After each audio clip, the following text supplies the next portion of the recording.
Standing in that sterile courtroom watching my own father point at my brother Marcus while declaring ownership of everything I had built, I never expected the judge to suddenly look up with recognition. "Wait a minute," Judge Richardson said, squinting at the documents. "Miss Dakota Rivers, is this the same auto repair shop featured in last month's Business Excellence Award?" The blood drained from my father's face as Marcus shifted uncomfortably. That single moment changed everything I thought I knew about family loyalty and the empire of lies they had constructed around me. Before we dive into this shocking family betrayal that completely turned my world upside down, I need to ask, where are you watching from today? If this story of family revenge and justice hits home, please hit that like button and subscribe for more real-life drama stories. Trust me, what happens next will leave you questioning everything you think you know about blood being thicker than water. Now let me take you back to where this nightmare began. 6 months before that devastating courtroom scene, I was living what I thought was the American dream.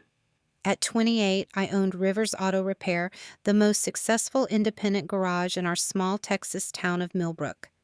What started as a hobby fixing cars in high school had blossomed into a thriving business with 12 employees and a waiting list of loyal customers. My success story began 3 years earlier when I inherited $25,000 from my grandmother's estate. While my older brother Marcus spent his inheritance on a flashy sports car and expensive vacations, I invested every penny into transforming an abandoned warehouse into a state-of-the-art automotive facility. Working 18-hour days, sleeping on a cot in the back office, and surviving on gas station coffee and determination, I built something extraordinary.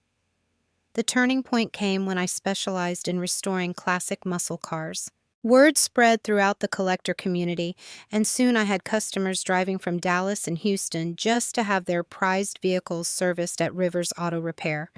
The local newspaper featured my shop in their business spotlight section, and the Chamber of Commerce nominated me for their Young Entrepreneur Award. My father, Robert Rivers, had always been distant throughout my childhood, favoring Marcus in every conceivable way. When I was 12, Marcus received a brand new bicycle for his birthday, while I got a card with $20 inside.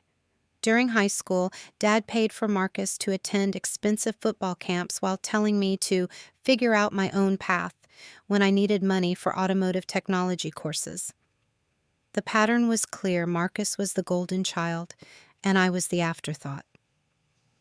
But when my business started gaining recognition, something shifted in the family dynamic. Suddenly, Dad began showing up at the shop unannounced, offering unsolicited advice about proper business management and questioning my financial decisions. He would bring Marcus along, who would walk around acting like he owned the place, making comments about family businesses and keeping things in the bloodline. The first red flag appeared when Dad insisted I needed better legal representation for my business contracts. He introduced me to his lawyer, Harold Brennan, claiming he had decades of experience in small business law. Brennan seemed competent enough, and since Dad offered to cover the legal fees as a family investment, I agreed to let him handle my corporate paperwork and contract negotiations. Looking back, I should have questioned why Dad was suddenly so interested in my success after years of indifference. I should have wondered why Marcus kept asking detailed questions about my profit margins and customer database. I should have been suspicious when Brennan insisted on handling all my legal documents personally rather than having his associates assist with routine paperwork. The second warning sign came during a family dinner when Dad announced that Marcus had decided to get serious about his career and wanted to learn the automotive business. Despite Marcus having no mechanical skills or genuine interest in cars, Dad suggested I bring him on as a partner to keep the business in the family for future generations. When I politely declined, explaining that Marcus lacked the necessary experience and work ethic, Dad's demeanor turned cold. "Family helps family, Dakota," he said with a tone I had never heard before. "Your grandmother would have wanted you to take care of your brother." The manipulation was subtle but effective. Dad knew that mentioning my grandmother would hit me emotionally. She had been the only family member who truly believed in me encouraging my mechanical interests when everyone else dismissed them as unfeminine. The thought that she might have wanted me to share my success with Marcus planted seeds of doubt about my decision to build the business independently. Meanwhile, Marcus began what I now recognize as a calculated campaign to integrate himself into my professional life. He started hanging around the shop during his unemployment periods, charming my customers with his natural charisma and athletic good looks. Several female clients specifically requested that the handsome Rivers brother handle their service appointments, not knowing that Marcus could barely change a tire. The third and most significant warning sign occurred when Brennan recommended that I restructure my business for tax optimization and liability protection. And he presented complex documents filled with legal jargon, explaining that converting from a sole proprietorship to a family partnership would provide substantial benefits.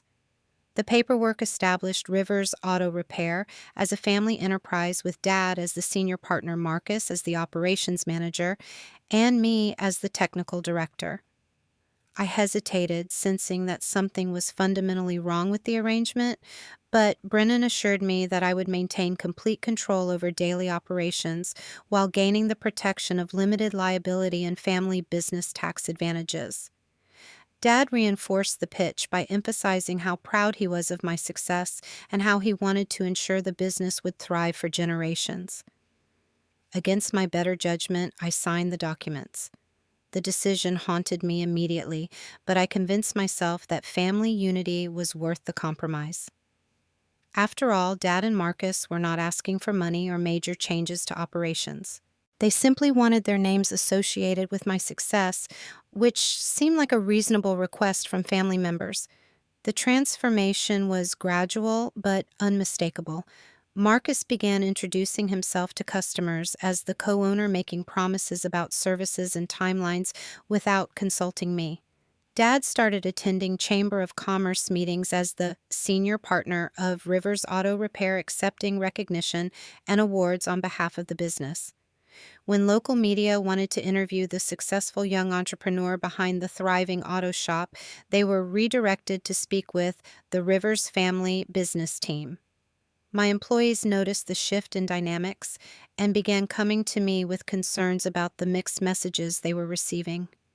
Marcus would arrive in the mornings and give instructions that contradicted my directives, claiming he had authority to make operational decisions. Dad would call during busy periods, demanding detailed financial reports and questioning my spending on equipment upgrades. The situation reached a breaking point when I discovered that Marcus had been accessing my business bank accounts and Dad had been receiving copies of all my financial statements. When I confronted them about the unauthorized access to sensitive information, they claimed it was their right as partners to monitor the company's fiscal health. That night, alone in my apartment above the shop, I realized that I had been systematically outmaneuvered by my own family. The legal documents I had signed were not the protection I had been promised, but rather the foundation for a hostile takeover orchestrated by the two people who were supposed to support me unconditionally. The morning after discovering the unauthorized access to my accounts, I made a decision that would change everything. Instead of confronting my father and Marcus directly, I decided to investigate exactly what I had signed and what legal rights I actually retained. Something about Brennan's eagerness to handle all my paperwork personally had always bothered me, and now I understood why. I drove to the county courthouse during my lunch break, determined to examine the official business registration documents. What I found in the public records made my blood run cold. According to the filed paperwork, Rivers Auto Repair was registered as a family partnership with Robert Rivers, holding 60% ownership. Marcus Rivers holding 30%, and Dakota Rivers holding a mere 10% stake in the company I had built from nothing. The documents bore my signature, but the ownership percentages were completely different from what Brennan had explained during the signing ceremony. I remembered him pointing to signature lines and saying something about standard partnership documentation, but I had trusted his professional expertise and family loyalty enough not to read every single word of the dense legal language. Racing back to my shop, I immediately called Brennan's office, demanding an emergency meeting to review the partnership agreement.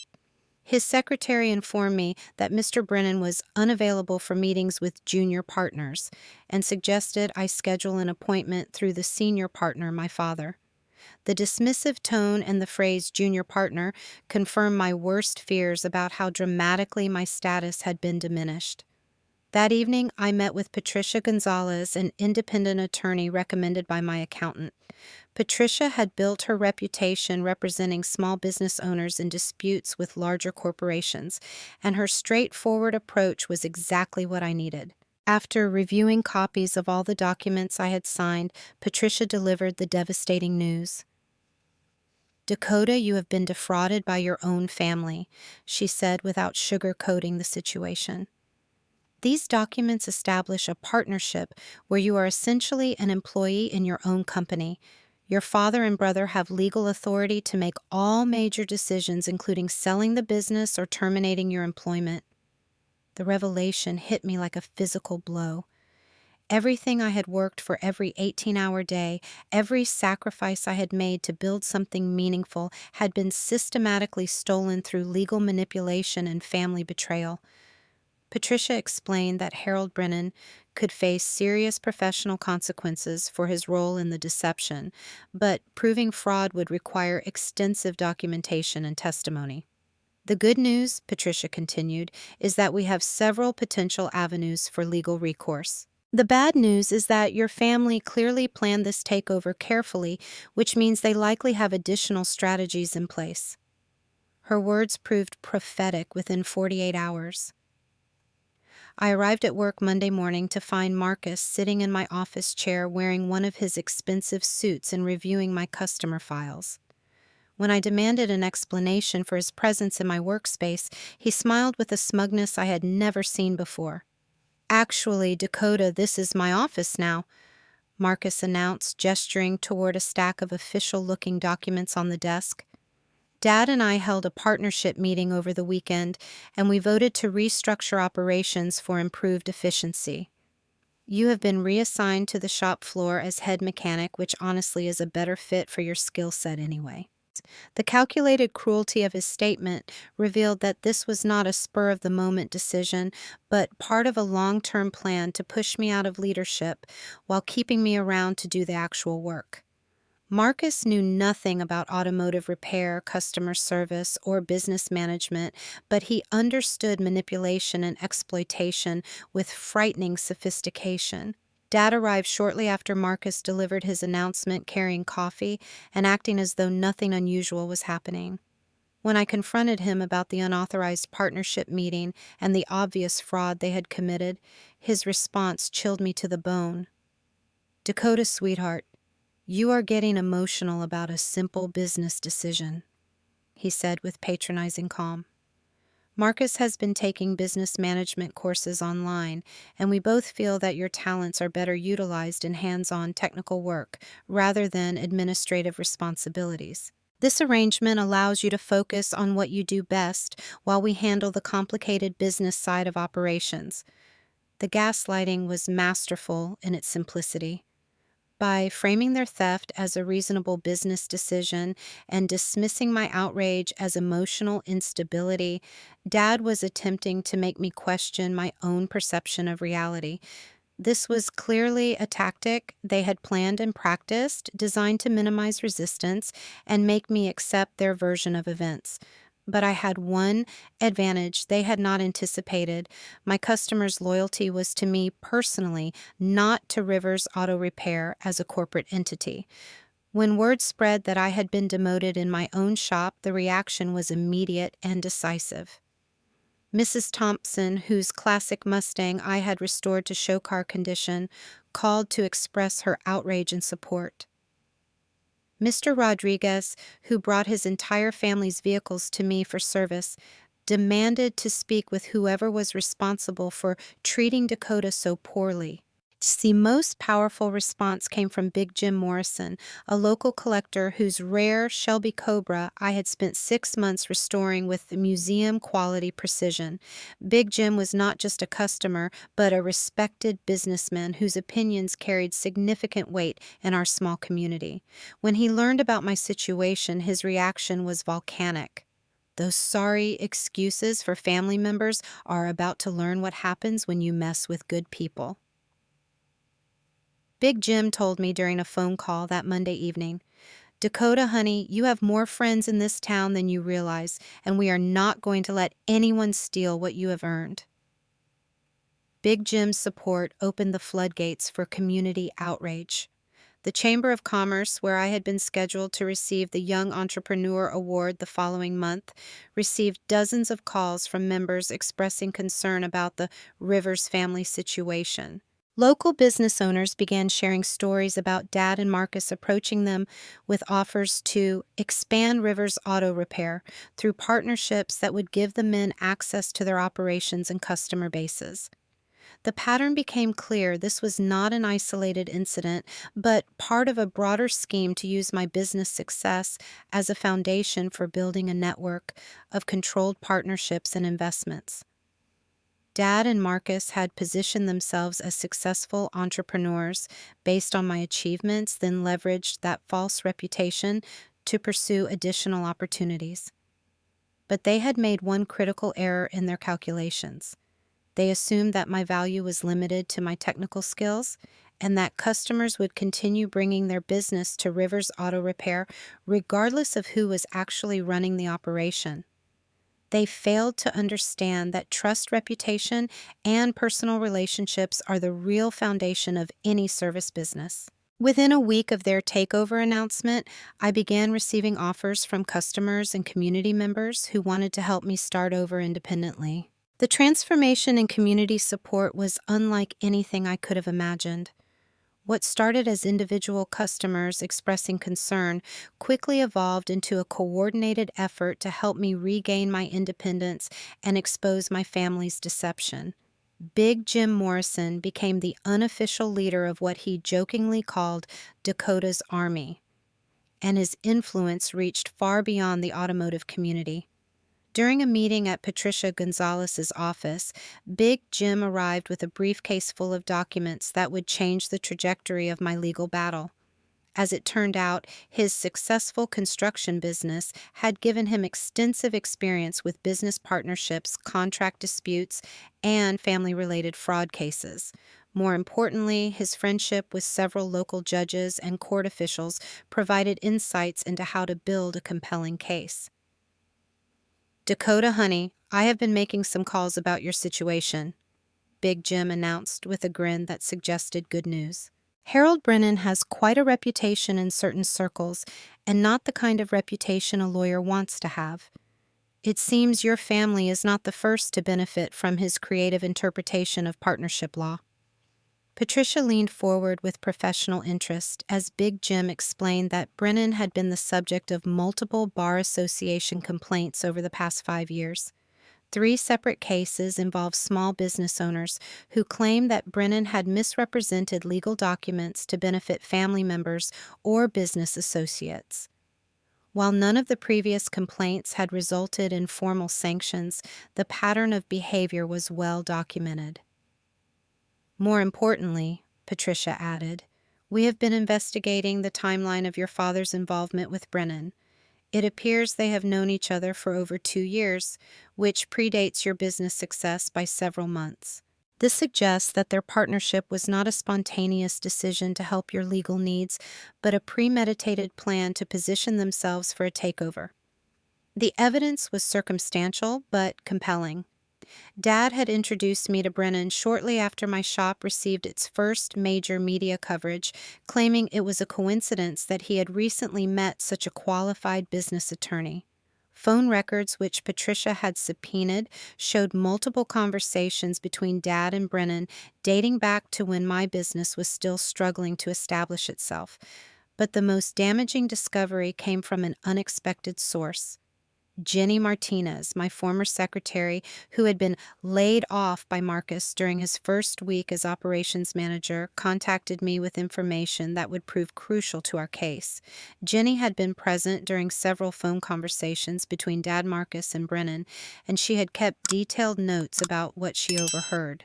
I knew something was wrong when your dad started asking me about customer payment schedules and inventory costs, Jenny explained during a meeting at a local coffee shop.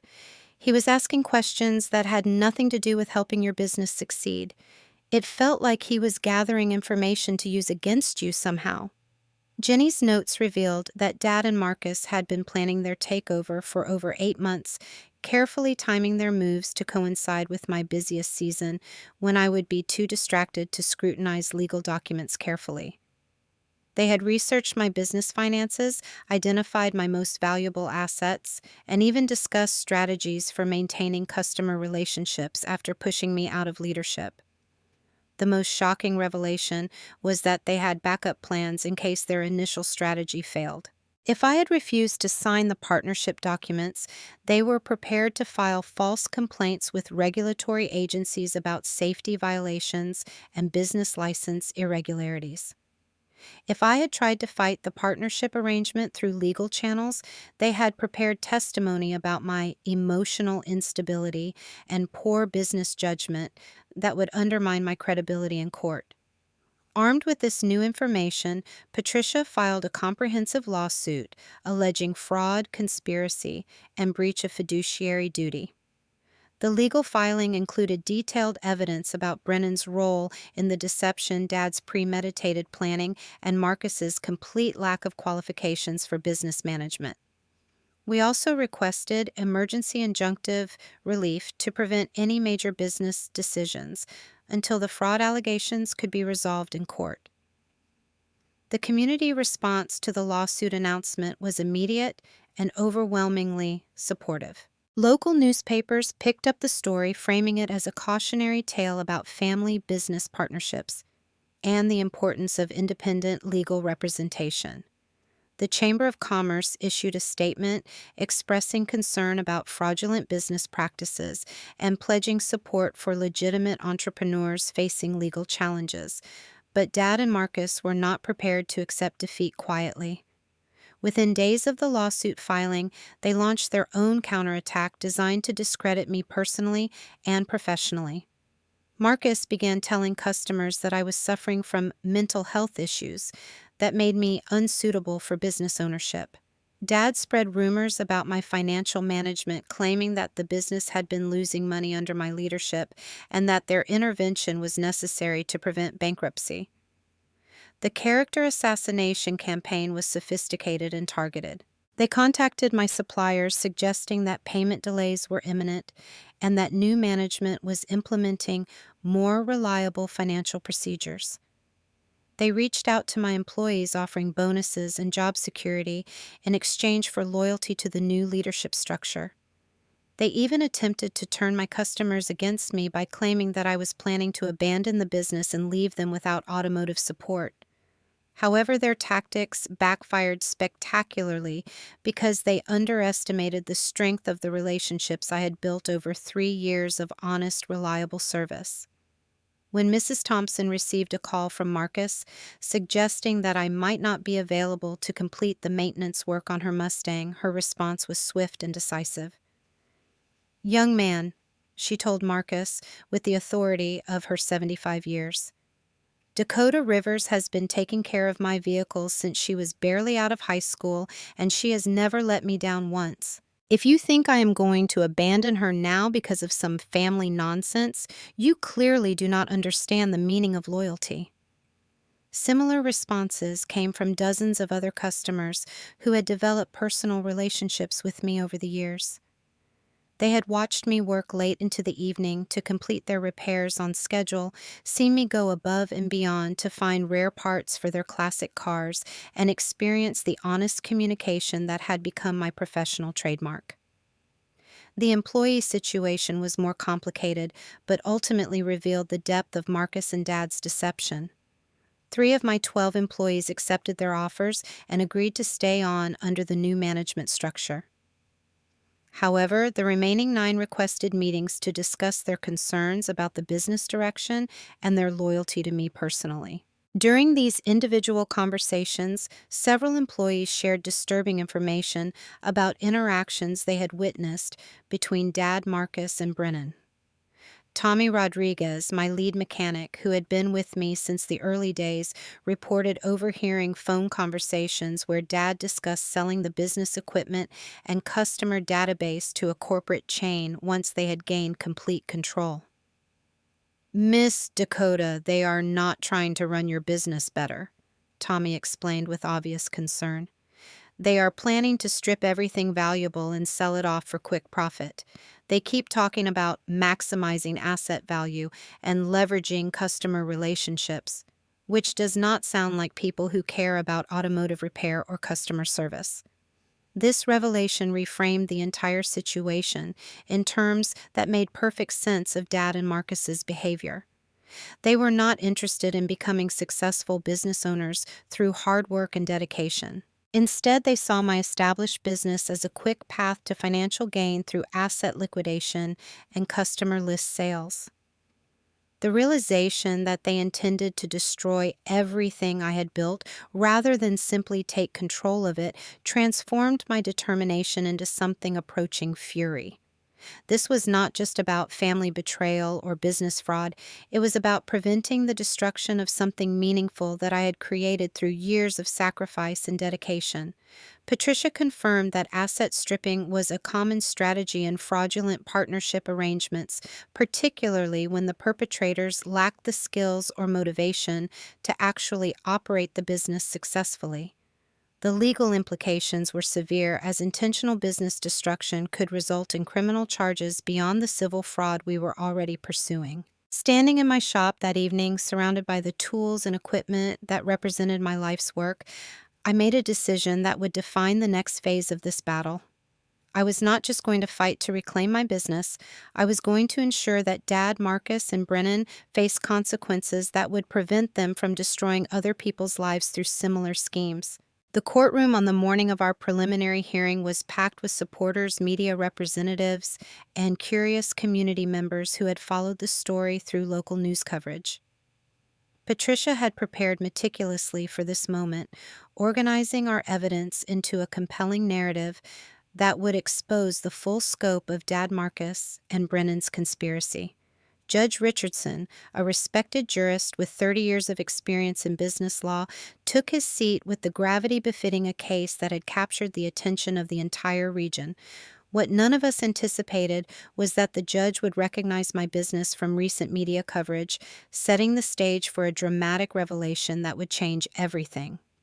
As Brennan stood to present Dad and Marcus's position, his confidence was palpable. He had clearly expected this to be a routine hearing where superior legal maneuvering would overwhelm what he assumed was a simple family dispute. His opening statement portrayed me as an ungrateful daughter who was trying to steal a business that rightfully belonged to the family partnership. "Your Honor, Miss Rivers is attempting to use emotional manipulation and false accusations to undermine a legitimate business arrangement that was created for her own protection and benefit," Brennan declared with practiced authority. "The partnership documents were signed voluntarily, and any claims of fraud are simply buyer's remorse from someone who lacks the maturity to handle adult business relationships." The condescending tone and dismissive language were classic Brennan tactics designed to portray me as hysterical and unreliable, while positioning Dad and Marcus as reasonable family members trying to help an unstable relative. But Patricia was ready for this approach, and her response was devastating in its precision. "Your Honor, we will prove that this case involves sophisticated fraud orchestrated over many months by individuals who exploited family trust to steal a successful business," Patricia announced as she approached the bench with a thick folder of evidence. "The defendants created false documents, misrepresented legal agreements, and engaged in a conspiracy to defraud Miss Rivers of her life's work." The first bombshell came when Patricia presented phone records showing extensive communication between Dad and Brennan, dating back over 2 years, long before I had any contact with the attorney. The timestamps revealed planning sessions that occurred during my business's early growth period, suggesting that they had been monitoring my success and preparing their takeover strategy from the beginning. But the most damaging evidence came from Jenny Martinez's detailed notes about conversations she had overheard in my office. When Patricia read excerpts of Dad discussing asset liquidation strategies and Marcus talking about maximizing quick profit from customer relationships, the courtroom atmosphere shifted dramatically. Judge Richardson interrupted Brennan's attempt to object to the evidence, fixing him with a stare that suggested professional familiarity. Counselor Brennan, these allegations are quite serious. I trust you have documentation to refute claims about misrepresented partnership terms and fraudulent business arrangements. Brennan's composure began to crack as he fumbled through his briefcase, clearly unprepared for the level of detailed evidence Patricia had assembled. His response revealed the weakness of his position and the arrogance that had led him to underestimate our preparation. Your Honor, family business disputes often involve misunderstandings about complex legal arrangements, Brennan said with diminishing confidence. Miss Rivers simply failed to understand the documents she signed, and her current claims reflect confusion rather than fraud. That was the moment when Judge Richardson made the comment that would become legendary in our small legal community. Looking up from the evidence folders with obvious recognition, he said, "Wait a minute. Miss Dakota Rivers, is this the same auto repair shop featured in last month's Business Excellence Award?" The question hung in the air like a thunderclap, as everyone in the courtroom realized that the judge was personally familiar with my business reputation. Dad's face turned ashen. Marcus shifted uncomfortably in his seat, and Brennan appeared to realize that his strategy was about to collapse spectacularly. "Yes, Your Honor," I replied, standing as Patricia had coached me. "Rivers Auto Repair received the Regional Business Excellence Award for outstanding customer service and community contribution." And Judge Richardson nodded thoughtfully before addressing Dad and Marcus directly. "Gentlemen, I attended that awards ceremony personally, and Miss Rivers was recognized specifically for building her business independently through exceptional skill and dedication." The presenter mentioned that she started with a modest inheritance and transformed an abandoned warehouse into one of the region's most respected automotive facilities. The judge's words carried weight that went far beyond simple recognition. By acknowledging my individual achievement in front of a courtroom full of witnesses, he had effectively destroyed Dad and Marcus's narrative about family business partnerships and collaborative success. Their entire defense strategy was based on portraying themselves as essential contributors to a family enterprise, but the judge's first-hand knowledge revealed that narrative to be completely false. Brennan attempted damage control by arguing that business awards did not negate the validity of legal partnership documents, but his desperation was obvious to everyone present. Judge Richardson's expression grew increasingly stern as he reviewed the evidence of premeditated fraud and conspiracy. "Counselor Brennan, I am particularly concerned about your role in these alleged misrepresentations," the judge said with unmistakable disapproval. "If these documents were prepared with intent to deceive Miss Rivers about ownership percentages and operational control, we are looking at potential criminal fraud charges and serious professional ethics violations." The mention of criminal charges and ethics violations sent visible shockwaves through Dad, Marcus, and Brennan. They had clearly expected to resolve this matter through civil court proceedings with manageable financial consequences, but Judge Richardson was raising the possibility of prosecution and professional sanctions that could destroy their reputations permanently. Patricia seized the moment to request emergency relief that would restore my full control over Rivers Auto Repair, pending a complete investigation of the fraud allegations. She argued that allowing Dad and Marcus to continue making business decisions based on fraudulent documents would cause irreparable harm to customer relationships and business operations. Judge Richardson granted the emergency relief immediately, ordering that all business decisions be frozen until a full hearing could determine the validity of the partnership documents. More importantly, he directed the court clerk to forward our evidence to the district attorney's office for potential criminal investigation and to the State Bar Association for professional misconduct review. The courtroom erupted in applause from my supporters as Dad Marcus and Brennan realized that their carefully constructed scheme had not only failed, but had exposed them to serious legal consequences they had never anticipated. What they had intended as a simple family business takeover had become a public scandal that would follow them for years.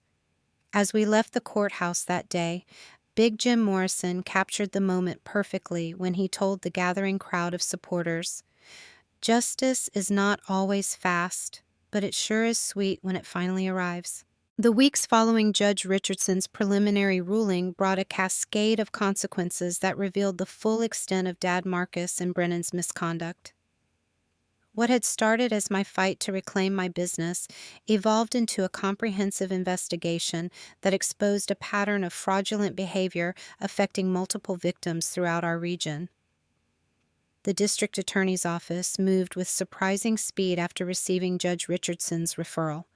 Detective Sarah Walsh, who specialized in white-collar crime investigations, contacted Patricia within 72 hours to schedule interviews and evidence review sessions. Detective Walsh's thoroughness immediately impressed me as she understood that family-based fraud cases often involve complex emotional manipulation alongside financial crimes. "Miss Rivers, your case is unfortunately not unique," Detective Walsh explained during our first meeting. "We have been investigating Harold Brennan for several months based on complaints from other small business owners who believe they were defrauded through similar partnership arrangements. Your evidence provides the missing pieces we needed to build a comprehensive case." The revelation that I was not Brennan's only victim transformed my understanding of what we were fighting. This was not an isolated incident of family betrayal, but part of a systematic operation targeting successful small business owners throughout the region. Brennan had been using his legal practice as a front for identifying vulnerable businesses and orchestrating takeovers that benefited his associates and himself. Detective Walsh shared details about 3 other cases that followed the same pattern. Successful entrepreneurs were approached by family members or business associates who recommended Brennan for legal services. Complex partnership documents were presented with misrepresented terms, and the original business owners found themselves stripped of control over companies they had built independently. The most shocking case involved Maria Santos, who had built a successful catering business over 15 years, only to lose control when her ex-husband convinced her to sign partnership documents prepared by Brennan. Maria's situation was nearly identical to mine, including the gradual family pressure, the complex legal language, and the discovery that ownership percentages had been misrepresented in the filed documents.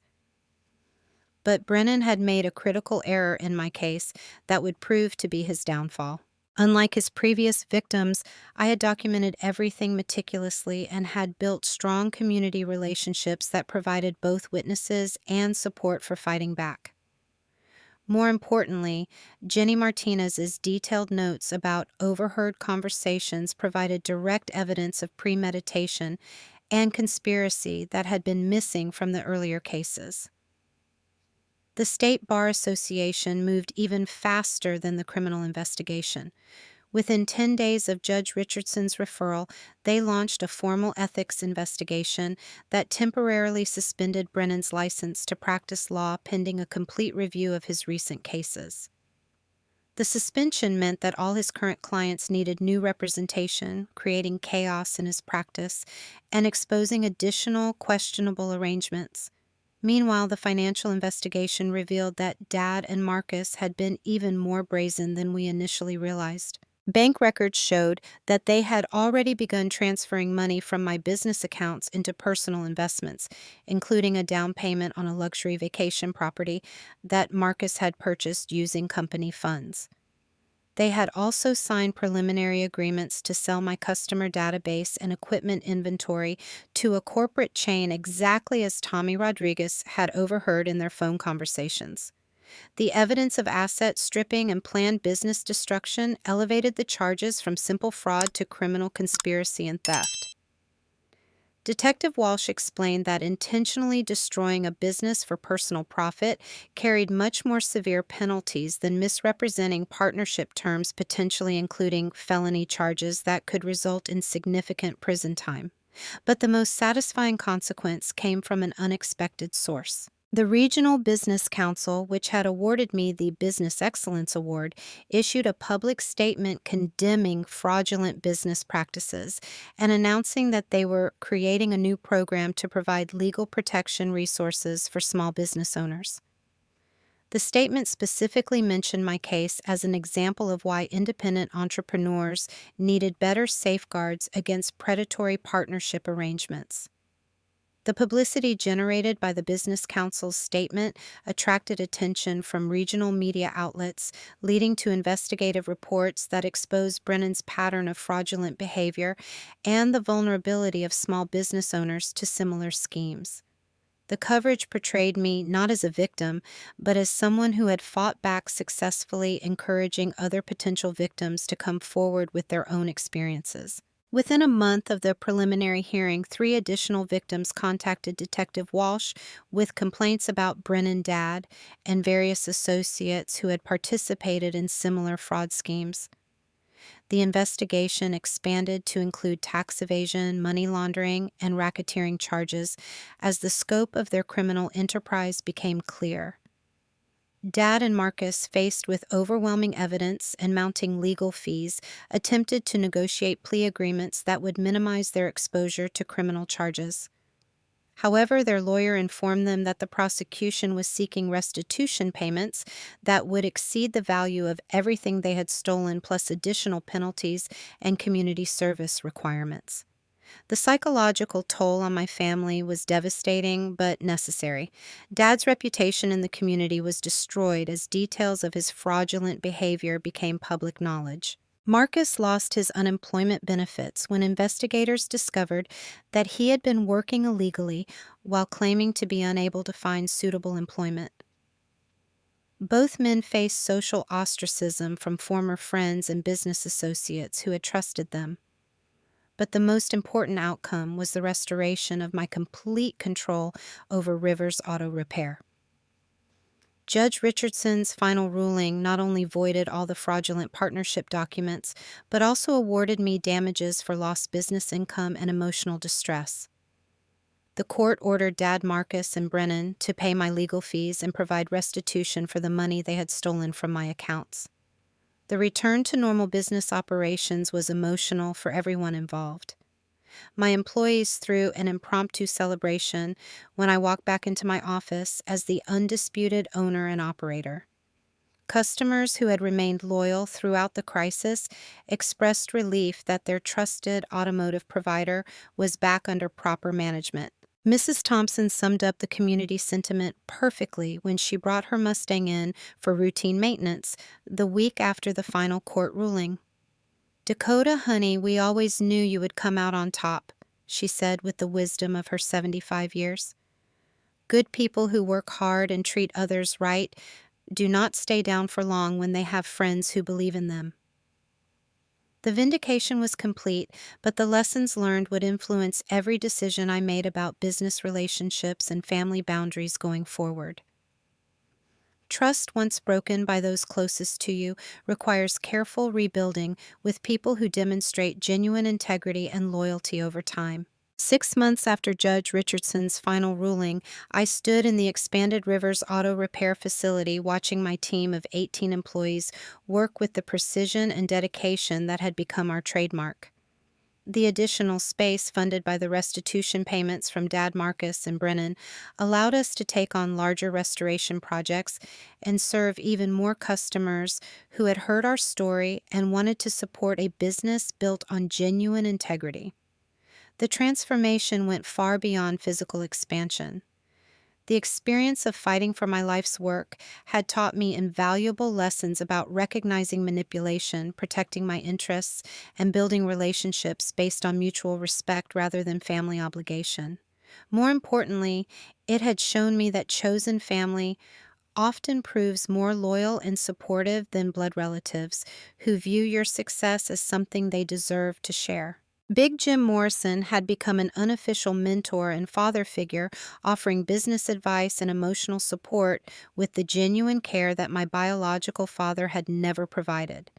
His construction company and my auto shop had developed a partnership arrangement that was everything my family's fraudulent scheme had pretended to be: transparent, mutually beneficial, and based on trust earned through consistent actions over time.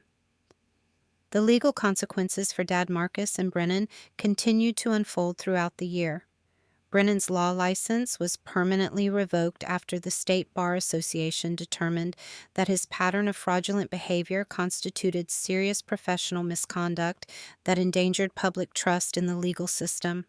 He faced federal charges for mail fraud and conspiracy that could result in substantial prison time and financial penalties. Dad and Marcus accepted plea agreements that required them to pay full restitution plus penalties, perform 500 hours of community service, and submit to 5 years of financial monitoring to ensure they were not engaging in similar fraudulent activities. The criminal convictions meant they would carry felony records that would make future employment and business opportunities extremely difficult to obtain. But the most satisfying consequence was the complete destruction of their reputations in our community. Dad's attempts to rebuild his social standing were met with cold rejection from former friends who had learned about his betrayal of his own daughter. Marcus discovered that his charm and good looks could not overcome the reality that he was now known as someone who would steal from family members for personal gain. The media attention generated by our case had positive effects that extended far beyond personal vindication. The Regional Business Council's new legal protection program had already helped 12 other small business owners identify and avoid fraudulent partnership schemes similar to what I had experienced.